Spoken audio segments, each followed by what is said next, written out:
Ayan, knife na knife tayo mga kaibigan. Kasama natin ngayon ang napakayaman. Tumutulong sa ating mga kababayan kahit paano. Ayan na!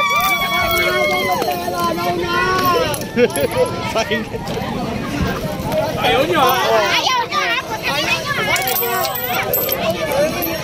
Ang dami guys oh. Ang dami.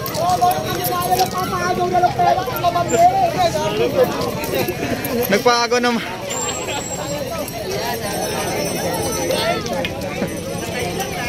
Wala na ba? Oo, Mama May! Mama May, marami ang nagtatanong. Ano pong page nyo ma'am? Ano daw ang dahilan mo? Ano pong page nyo ma'am? Nagpapaagaw ng pera sa ating mga kababayan? Actually, ginagawa ko lang to para magpasaya ng tao, especially dito kay Diwata, para hindi naboboring yung mga pumipila. Siyempre, may katuwaan tayong ginaganap para lahat happy lang. Ano pong page nyo ma'am? Sabi mo bang ginagawa ito, Mama? Yes, every nandito ako kay Diwata, nagpapalipad talaga kami ng pera. Oh, ayan ha. May page kayo, ma'am?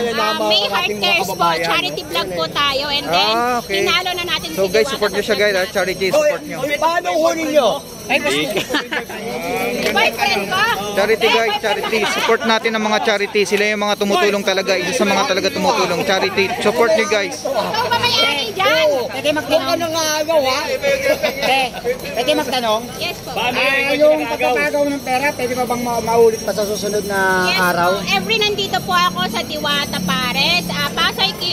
Pasay branch, QC branch. Nagpapaagaw po kami ng mga pera, especially sa mga event po na pinupuntahan namin, nakasama si Diwata. Talaga pong namimigay po kami ng pera. O, ganun kayaman sila, Ma'am May. Ano pa yung mga tinutulungan nyo? Ma'am, sa improvement ng pwesto ni Diwata ngayon kaysa dati? Actually, nagulat din ako sa improvement ng Pasay branch ngayon kasi mas pinaganda niya at pinalinis niya. Sabi nga nila, wala nang kumakain, wala nang pumipila, pero tingnan mo ngayon, napakadaming tao. Amen, So amen. ayan, alam nyo, sa totoo lang, dito kasi sa Parisan, alam nyo na, syempre, budget meal lang yan. Kaya kung ang presyo ng budget mo, 500, doon ka sa masarap. Okay, kasi itong Parisan ni Diwata, para lang ito sa mga kapwa natin na kayang bumili ng 100 pesos, ganyan, para makatikim ng Parisan. Yes, masarap talaga siya. Ano pa yung charity nyo? Ano pa yung charity nyo ma'am? Yung kay sa isang vlogger na si Hiwaga.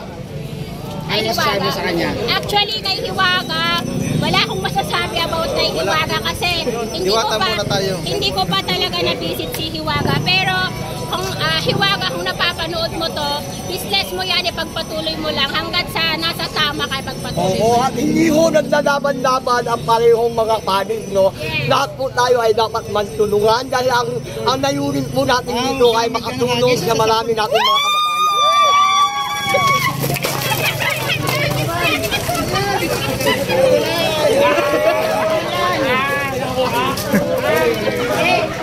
Ma'am, ano po yung charity nyo ma'am uli? May Heart Cares po. Ano po yung mga usually mga tinutulungan natin? Okay. Salamat kami sa inyo sa ginawa mo na. Ano po yung usually na mga tinutulungan natin? Actually guys, ang tinutulungan ko po talaga is yung walang wala. Yung mga natutulog sa kalye, yung mga talagang wala nang matitirahan, yun po talaga yung tinutulungan ko. Ito po yung panawagan ko pala sa lahat ng followers ko. Lagi kong inuulit sa inyo, lagi kong sinasabi na kung kaya nyo naman at nakakaraos kayo sa pagkain 3 times a day, ayan, 3 times a day, kung kaya nyo yan, parang awa nyo na po, huwag na po kayong makipagsiksikan na humingi sa amin. Kasi mas importante po makatulong tayo sa walang-wala. Yes. Kasi the most po kasi na mga humihingi po sa amin sa vlog, sa charity, nakikita po namin yung mga buhay nila, kaya naman po nila. Lagi ko pong sinasabi, ang tinutulungan po natin ay yung kapos na kapos po talaga. Nakadami na po ako ma'am. Bili mo na ng Paris. Pero ma'am, Mamaya. babay ka ulit dito. Magjowa kayo sir, magjowa. Actually, minsan, every Sunday nandito kami. Basta pag may time kami na pupunta dito kay Diwata. Antayin ninyo kasi darating na yung in-order namin na iganon-ganon na lang, kalipitin mo na lang para mas malayo yung lipad ng pera. Yun. Pwede magtanong ma'am? Yes. Konti lang. Walang pera. Kung sakali-sakali, May tanong si ate. kung sakali lang, may pag-asa ba sa'yo, kuya? Ay, ayun lang. Bakit Oo. nilipad yung mga pera? Opo, opo. May tanong sila ate, ma'am. Yes po. Ano yung kalbit? Pa. Kakalbitin para nilipad yung mga pera? Ayun po yung nilalagay yung pera. In order sa Shopee. Bawal po natin banggitin kung anong pangalan po sa vlog. Kasi for the security po ng mga vlogger yun. Okay? Laruan po yun. Nakakalabitin mo lang, lilipad na siya. Actually, ma'am, Yes po, para